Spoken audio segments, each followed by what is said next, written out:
Thanks for coming out, everybody. It's so nice I can't imagine doing these things on Zoom. It would just not be nearly as much fun. And thank you for coming here, Paula. I'm excited to be here. Thank you, Coy. We're going to cut right to the chase. Okay. What is starting from here about? Maybe just give people a brief synopsis. Okay, starting from here is a story of a young girl who leaves home early. She's from South Dakota. She's from an agricultural family. But she has a dream of becoming a professional ballet dancer, a classical ballet dancer. So this dream is kind of out of left field for that community. So starting from here is her starting from her deficit of her background. So she moves away at 15 on her own to study dance. And she goes to a number of different towns, and along the way she encounters a number of different obstacles that she has to get through, all on her own.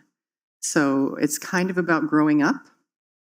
It's about finding the strength in yourself to try to pursue your dreams. And it's about overcoming the things in the culture that kind of come at you as obstacles. So she finds a way. Paula, you've been very frank about the autobiographical threads in both The Distance Home and Starting From Here. Mm-hmm. Right. Yes, it's totally, all of my work is really autobiographical. It's really based on experiences that I've had. And that is just what I'm interested in. I'm interested in kind of delving into the experiences I have and trying to kind of figure out what they might mean for me. I heard a quote recently that I really, really loved. It was from a medicine woman she was a priest in the Cheyenne tradition. And she was telling a story about being in a group of elders, going into a room, and one of the elders said to her, if you can't take what you've experienced in life and incorporate it into your life, you're being a dilettante. I just thought that was such a powerful word, dilettante, and such a powerful expression. And it kind of felt to me like, yeah, that is what I'm trying to do. I'm really trying to use my life to transform myself and my own experience. So for me, writing is not just writing, it's more almost a spiritual practice or some kind of practice that I do to understand myself and others. It brings to mind a quote from Graham Greene about writing being therapy. And he said, you couldn't imagine people who don't write and compose or paint actually being able to deal with the pain and the fear. That's all part of the human condition. Yeah, but for me, I think I would say that writing, there is that aspect of it. You kind of have a certain avenue to escape a little bit the kind of pain that you're experiencing in your own life. But the other aspect of it for me is that it really helps me in ways that actual therapy hasn't been able to help me in understanding or in growing compassion for other people. Yeah. It really has helped me because I did have a lot of kind of traumatic experiences when I was younger. In this book, there's the 15-year-old girl I lived with when I was 15, and she was pretty mad that I was there. And I always thought, what a jerk she was. And like after writing this book, I'm like, wait a minute. She was 15, and her parents said, oh my gosh, there's going to be another 15-year-old girl here. She's going to be in your school. She's going to be in your dance class. She's going to share your bedroom. She's going to use your bathroom. She's going to have dinner with us every night. And I thought, how horrible that would be, how difficult that would be.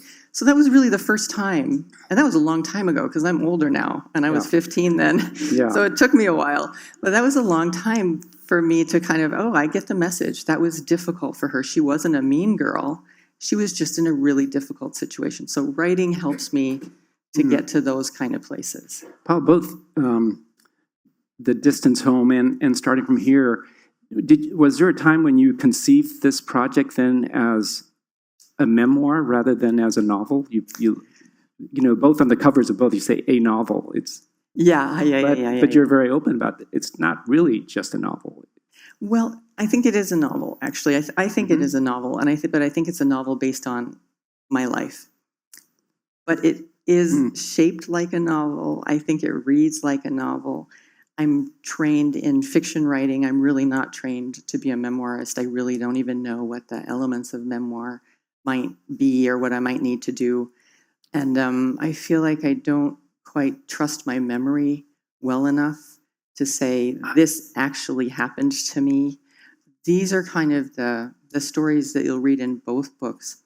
Those are kinds of the experiences or the structures that I carry around with me. And I see them as my memory. Whether they happened like I say they happened, I really can't be so sure.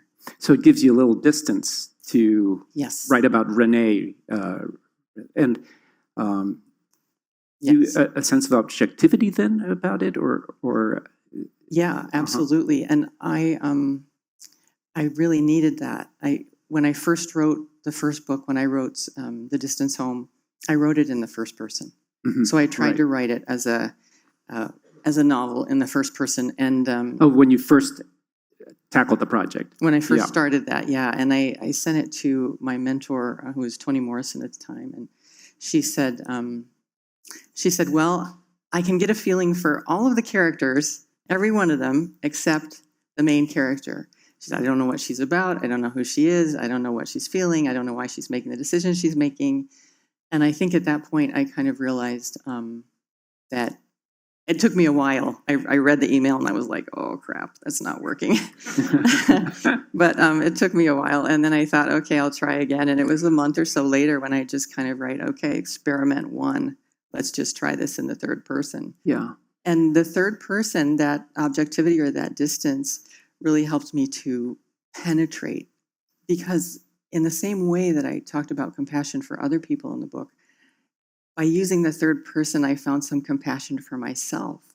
Suddenly it wasn't like, oh, I shouldn't have done that. I'm to blame for this. It was more like, oh, look at what this young girl is going through. Yeah. It's very difficult. Could you maybe just let people know about the family situation that Renee is coming from? Okay, let's see. She has a lot of turmoil in her family. Her mother and father are constantly arguing, and she has an older brother who started out as a dancer as well. They started together. Actually, he started first, and she kind of followed him into it. So they started dancing, and they danced together, and they were both beautiful dancers and both very, very talented. And but the father, who was a cattleman, actually a cattle broker in South Dakota, because of the macho culture of that area, was very distraught that his son was becoming a ballet dancer. So the son, who's Leon in the book, really suffered a lot with his father's, kind of aggression. And so he stopped dancing. And also, it wasn't just his father's aggression. It was the whole community. Even teachers were calling him names. And that's true of my brother. Even teachers were calling him twinkle toes and things like that. It was unbelievable. So he stopped dancing, and through a number of different events that happened in the first book, he started drinking with his friends. And so he became an alcoholic and drug addicted.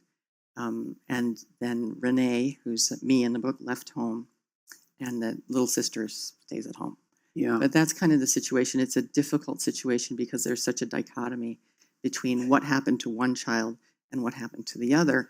And one way to look at it is, the young woman was praised for her abilities, and the young man was denigrated and not seen or seen in a negative light.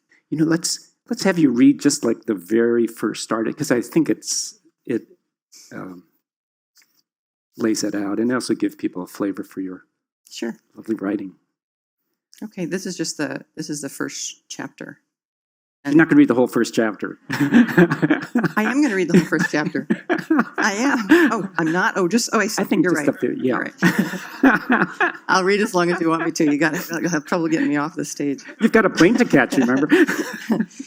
So anyway, she's first moved away to Phoenix, or she's just moving away to Phoenix. The section's called All the Right Reasons.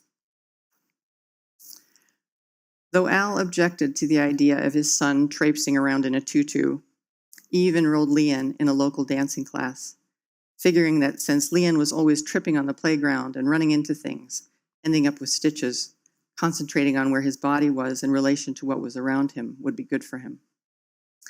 Of course, Renee wanted to do everything her older brother did, but she was too young for school, too young for dance class, so she'd skip and hop, twirling around the living room as Bobby and Sissy polkaed through the champagne bubbles on the Lawrence Welk show, Al's favorite, making Al chuckle and Eve stop whatever she was doing to laugh along.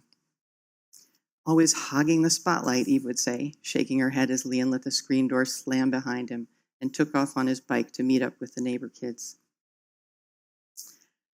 Years later, after Leon and Renee had been studying together night after night at what may have been the world's most unlikely ballet school, the only one for more than 300 miles on the great unbroken plains of South Dakota, Renee was in pas de deux class, turning, whirling through multiple pirouettes on point under the power of her brother's hands. Leon was tall and strong with dark wavy hair and deep brown eyes, and he knew just how to keep her on balance, an unspoken, unerring bond linking their weight and movement one to the other. And as she spun through rotations she never could have managed on her own, the world was reduced to a single point of light, everything quiet. Then glissade and lift, and she was flying. From there, straight into piqué arabesques and tour jeté, Leon effortlessly setting her up onto his shoulder.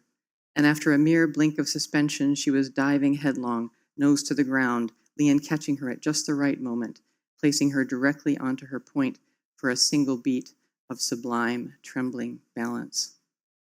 Was there anything else like it on earth? There was not. Thank you. That's lovely. It just sets everything up. So, the relationship of Leon and Renee to the family, their bond, and how beautiful, and your passion for dancing. Yes. So Renee's decision to leave home, there's this difficult family. So what were the main motivations? And did it come from the parents saying, you need to get out of here? Or was it Renee saying, I need to get out of here? Or was it all of that? I think it was Renee saying, I've got to get out of here. I think that she kind of understood something about her family, and that was that if she didn't get away from them, she wasn't ever going to be able to achieve the kinds of things she wanted to achieve, or achieve the kind of life she wanted to live. So it wasn't really about achieving something in particular, but about living a life that was maybe what she required most of all was a little bit of peace. You know what I mean? Yeah. Like just she needed to get away from them to understand herself, because they didn't understand her. They weren't available for that. So it was a big move. And you mentioned that, writing it as a novel rather than as a memoir, you could really be true to your memories of that time and not have to worry about, you got the facts right. Yeah, that's exactly right. Yeah. And so you didn't rely on writings from that time, like journals or letters, anything like that? No, as a matter of fact, I'm not very good at saving things. I'm not very good at saving things, but I did have journals from that time, but I'd lost them a long time ago. But actually this material has been my material throughout my writing life. So I've been writing since I was, at least, in college and graduate school. So in my mid to later 20s. And the one thing I didn't want with this project was any of the material that I'd done before I sat down to actually work on it again. Oh. Because there were 20 years between the time that I was actually working as a writer, studying with Tobias Wolff and Toni Morrison and all these wonderful people who I had the privilege of studying with.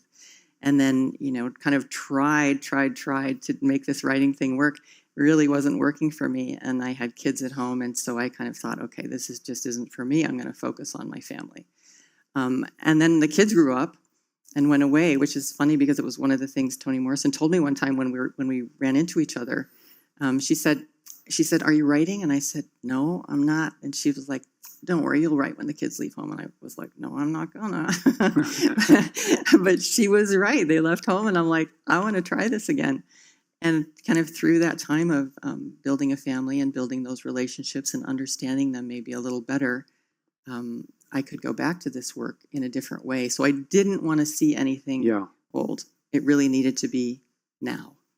Renee's journey, those must have been such difficult years for you. So, we think about children leaving home, going to schools for the gifted or going to boarding school or, these very carefully vetted situations. But I don't get the sense that this was the case for Renee. No, it wasn't. And one of the things that I've learned later in life as a grown-up is that when people do this, when they have a very gifted child, like you said, there's something set up for them. Yeah. Either they go into some kind of program that's geared for them and made for them, or a parent goes with them, or the family even goes with them sometimes. Mm-hmm. But in my case, we didn't have the education. My family didn't have the education to do that. We didn't have the resources to know people who did that kind of thing. We were really very alone and trying to figure it out on our own. And I think my parents did, whatever they could, which kind of just meant throwing me out of the nest, so. Yeah. And, I'm really grateful for them, but it was really hard. Yeah. It was hard. Yeah. Yeah. Any kind of coming of age story generally has themes of discovery of identity, development of grit or self-reliance. Were there silver linings for you, do you think, from that? I mean, some of it, frankly, is very hard to read because you really worry about Renee. But then I got the spoiler because I know Paula turns out okay. So it took a little bit of the stress out of reading it. Life's pretty good now, so she's going to be okay. But still, it's hard. We have Susan. I have 3 daughters. I can't imagine having them go through some of these experiences. You have Caitlin, Alina. Yeah. Well, I have to tell you, some of the experiences when she's older, she's going through adolescence. So when she's older and she's curious about, intimacy and sex and how everything works. So she has that great curiosity. But I have to tell you, I have a feeling that this is more widespread than people talk about. This idea of that being a very difficult, rocky time where women are very, very vulnerable.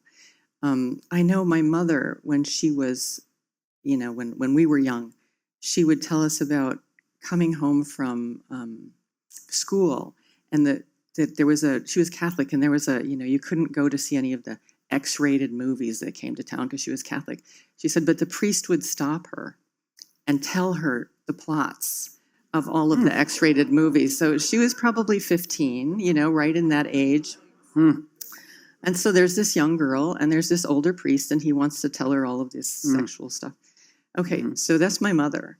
And then with me, of course, there are the experiences in the book. But also I was thinking the other day, I had this experience where when I was about 13, a girlfriend and I went to the drugstore and we bought a smutty novel.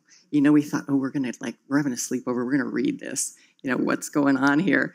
And so we brought it home, and the dad found it. And he's like, you can't read this. This is a terrible thing to read. Take it away from you.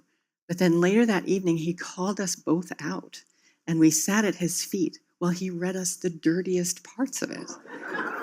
I mean, right? It's amazing that happened. Yeah. Okay, so there's all these experiences, and I think these experiences aren't necessarily uncommon for young women.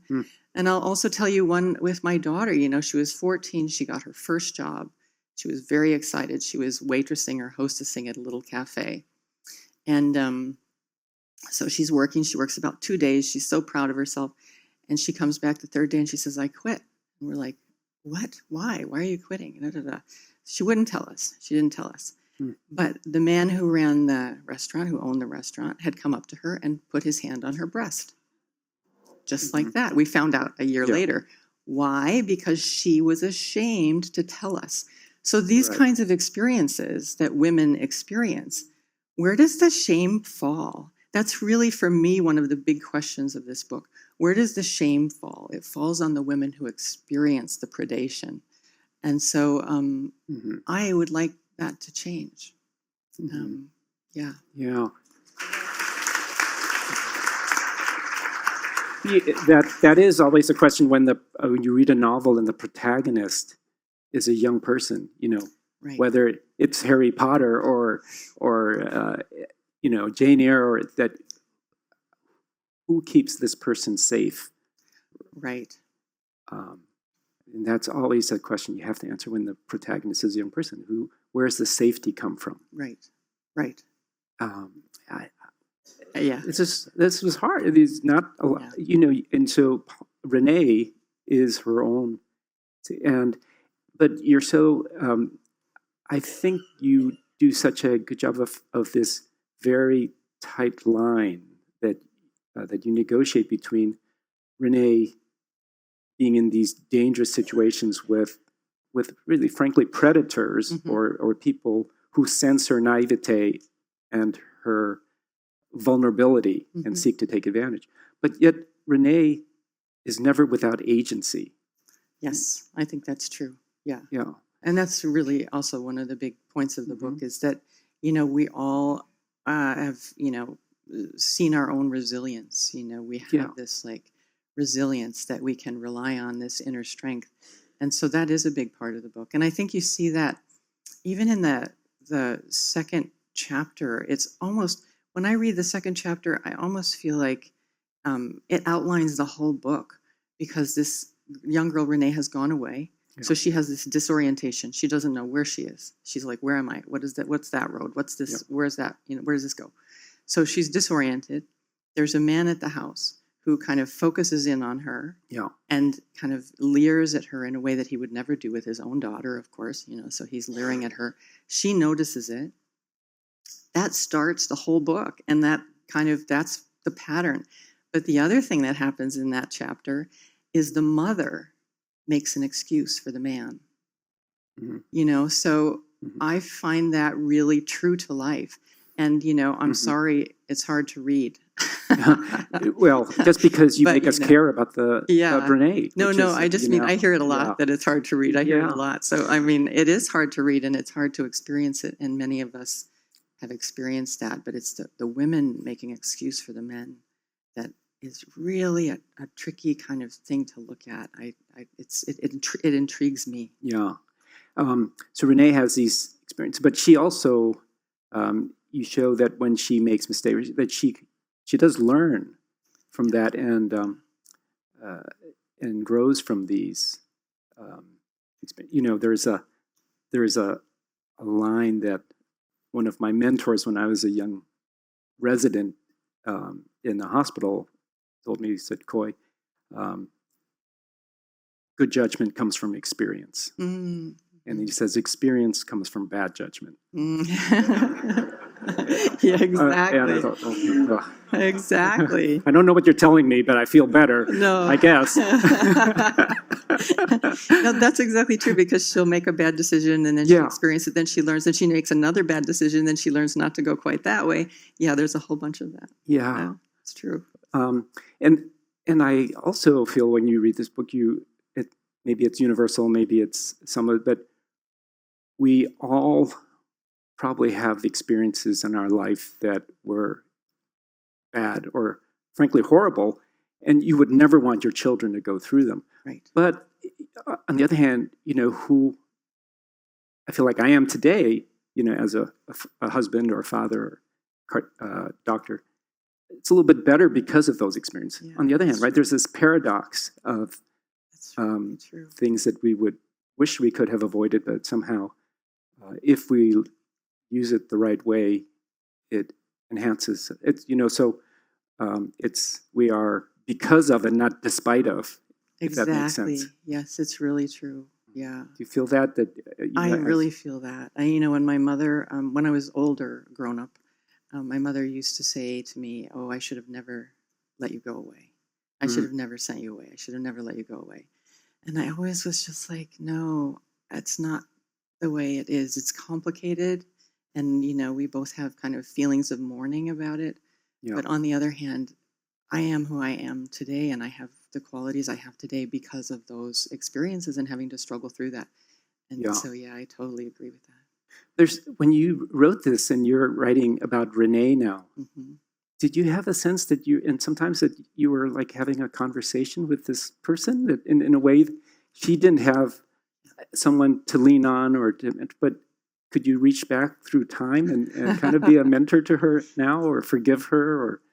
I really do feel like that's the case. And I know it sounds a little bit wacky, but I feel like through writing this book, I have like reached back through time and I'm able to hold her hand through all of these experiences she's going through. So, and I feel like, we don't know how everything works, how time works, and how we experience life in one way, but we don't know how it really is. So, possibly that me doing this work now is actually helpful to her then, like we don't know, maybe. Yeah. I like that idea. And the other person it must have been an act of forgiveness is Eve, the mother. That's such a complicated relationship in this book. Yeah, it's such a complicated relationship. It really is a complicated relationship, and it's one that I wouldn't pretend to have gotten to the bottom of, but I do think that in this book, I saw things in her, in the writing of it, that I hadn't seen before. I saw her struggles in a way that I hadn't seen her struggles before. There's a section in the book where the son has just been on a drunk, and he comes home, and he's been laying on the couch for 3 days, and she's been giving him soup and grilled cheese sandwiches and stuff like that. The dad's mad he's left. And so then the son gets up and he's like, okay, I'm leaving. And Eve, the mother, says, don't leave, just stay here. We're going to take care of this, He's like, no, my friend's picking me up. So a drug buddy comes, picks him up. And she can't stop him. And he leaves and the screen door slams. And that was kind of the end of that section for me for a long time, because I'm a huge rewriter. So I rewrite and rewrite. And one day I was going through it and I saw Eve come back in the house after the screen door slammed, kind of slump down on the steps, put her head in her hand, and say, I think I'm going to be sick.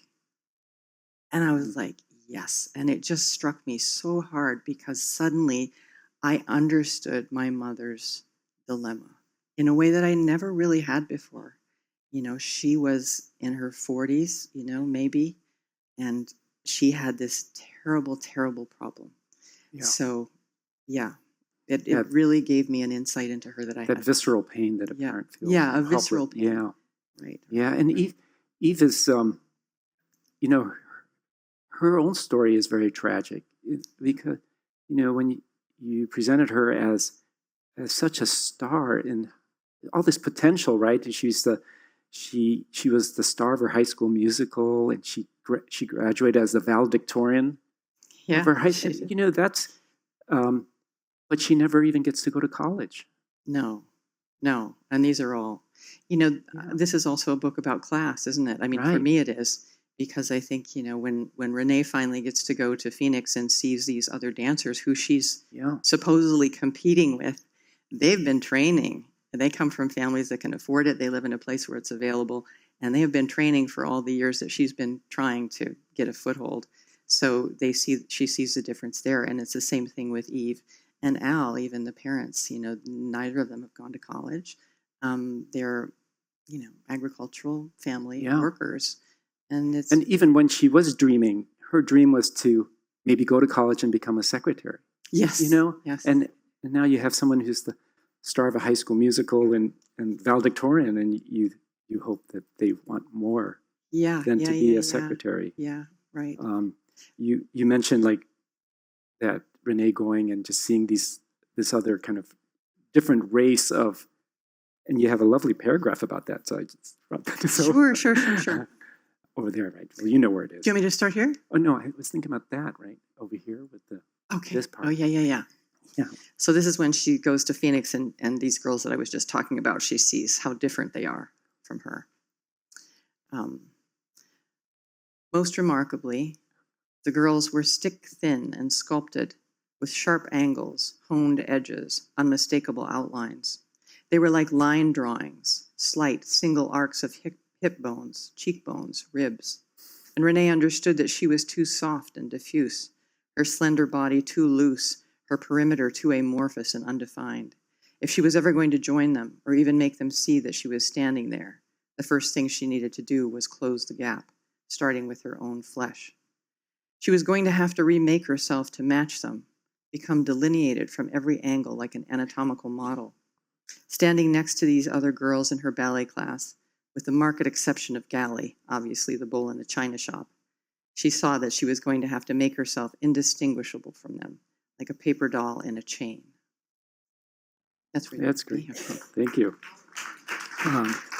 So as you wrote this, you with your rewriting, you would see more or feel more and develop more empathy. It sounds like for Eve.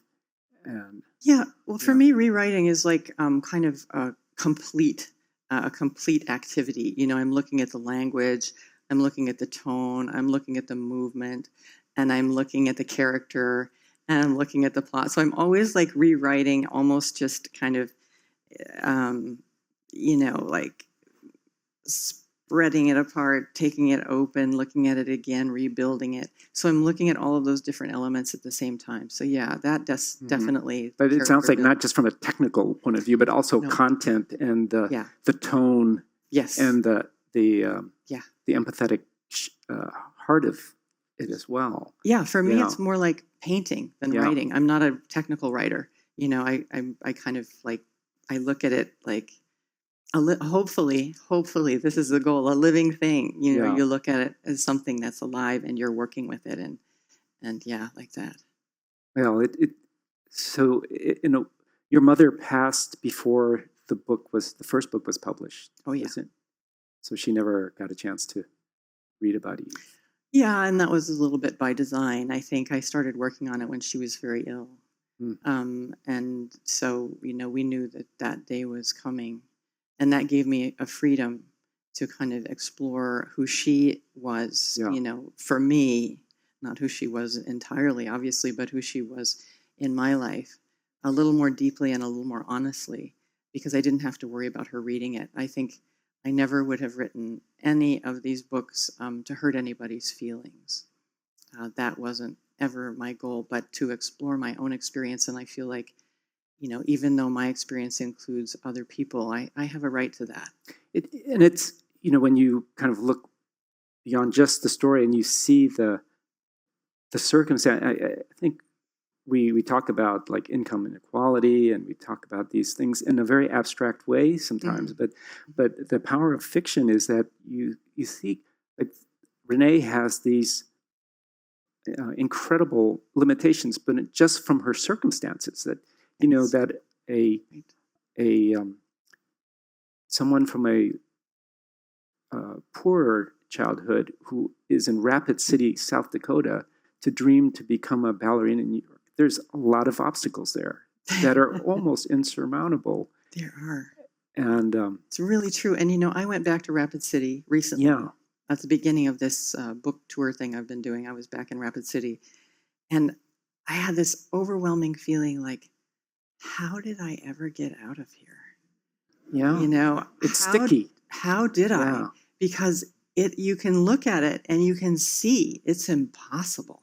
Like, it's very, very difficult. So I really have to credit my parents. I mean, both of them, you know, both of them kind of came up with it in terms of the money to send me away and to have me be away and the willingness to let me go away. Yeah, but it's unusual. And you all paid such a price. And true. I think there is the gap, is that now you're going to say, well, even Al, in many ways, they did the best they could. I mean, there was maybe neglect, you can say, or they put their daughter in dangerous situations.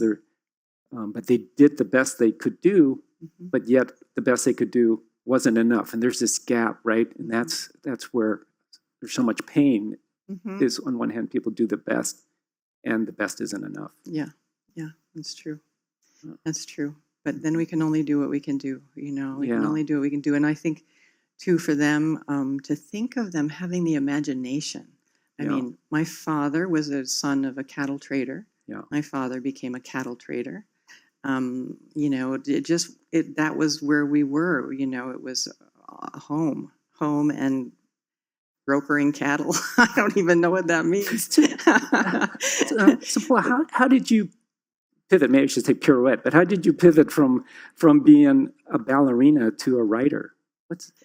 Oh, okay. Let's see. How did that happen? Well, when I was dancing, I didn't really go to high school. I kind of took like really silly classes. I took like family planning, and I took like film. I just took silly sewing. I remember that. So I was taking classes so I could be in the studio more, and I wouldn't have any work. Yeah. So when I stopped dancing after that, then I really didn't know what to do with myself. And I had a boyfriend who said to me, not a boyfriend I have very fond memories of, but to his credit, to his credit, he said, "You're smart. You should go to college." I was like, "Oh, okay. Well, I'll try it." How old were you at that time? 21 or something. Okay.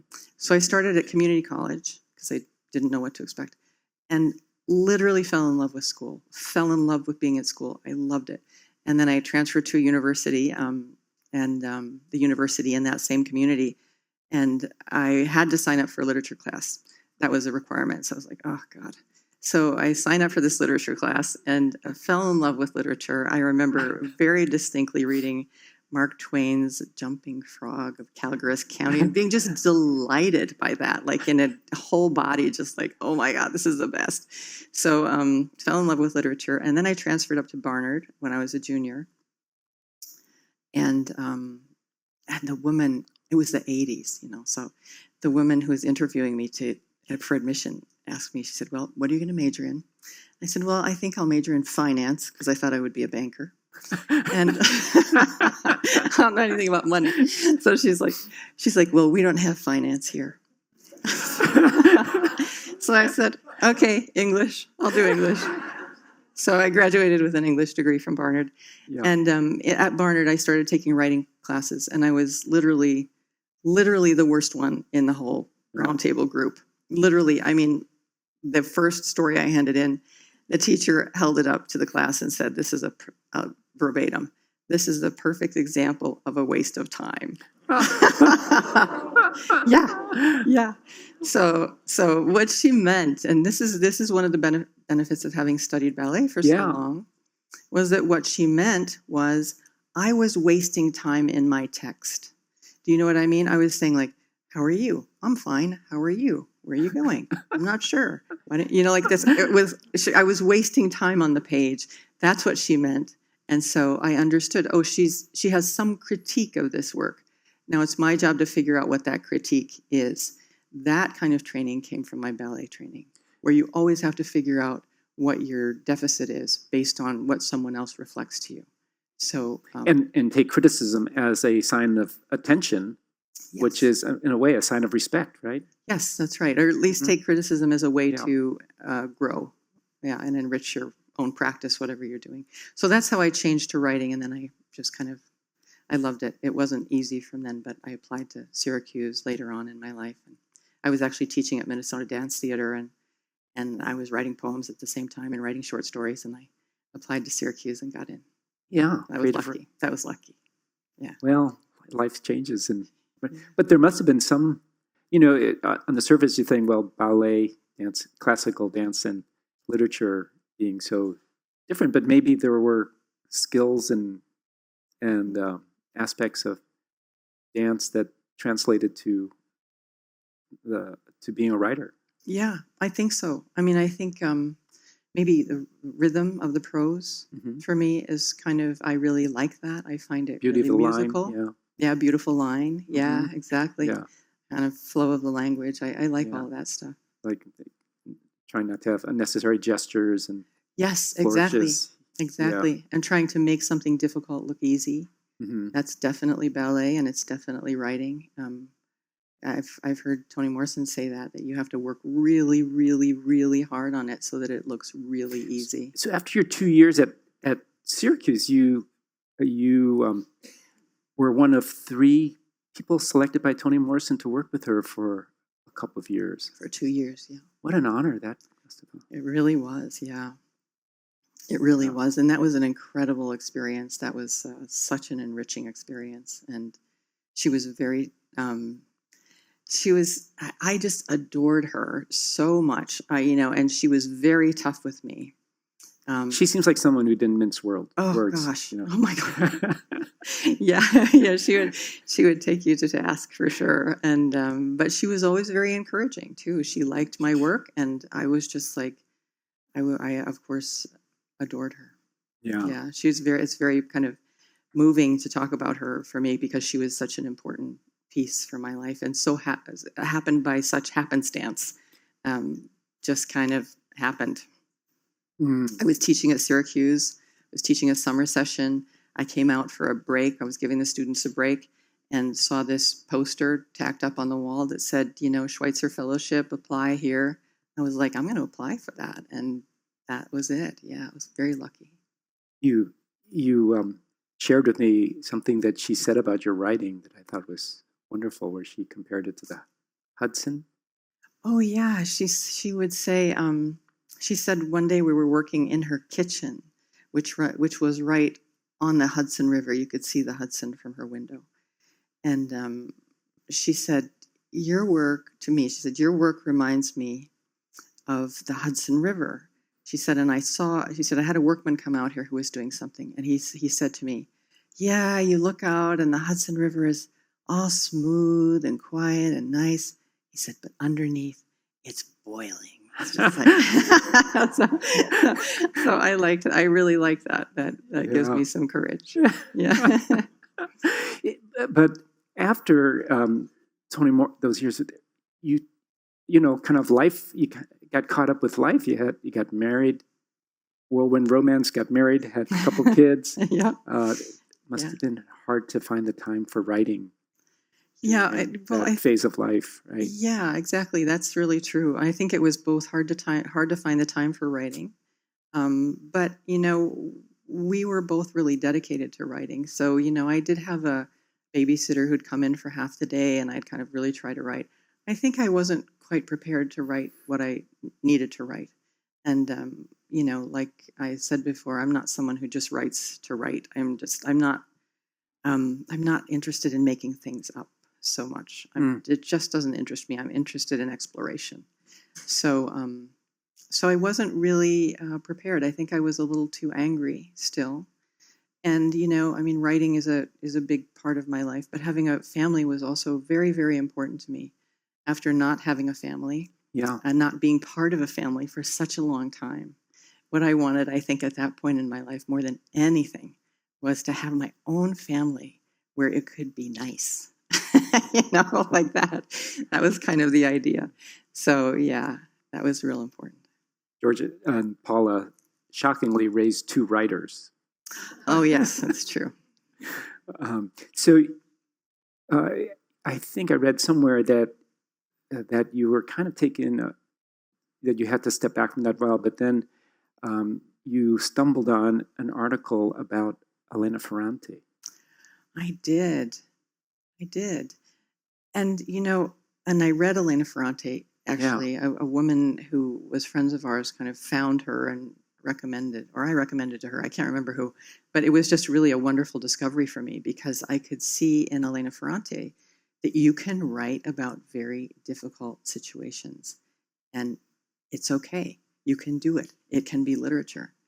And so, so that really gave me a lot of courage to at least try. Mm-hmm. And Laura Ingalls Wilder.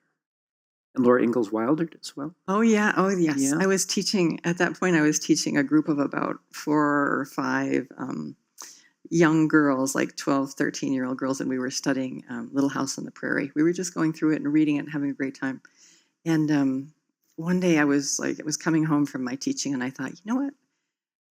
And all sorts of crazy things happen in Little House on the Prairie, like really bad things. And I'm like, I can do that. I can write that. That's my part of the country, and I can do it. And so I thought that also really encouraged me.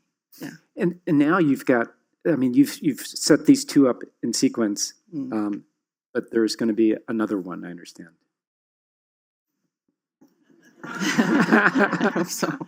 I hope so. I'm just starting to think about that. And I'm kind of finishing up with talking about this book, and it's coming at me, this mountain.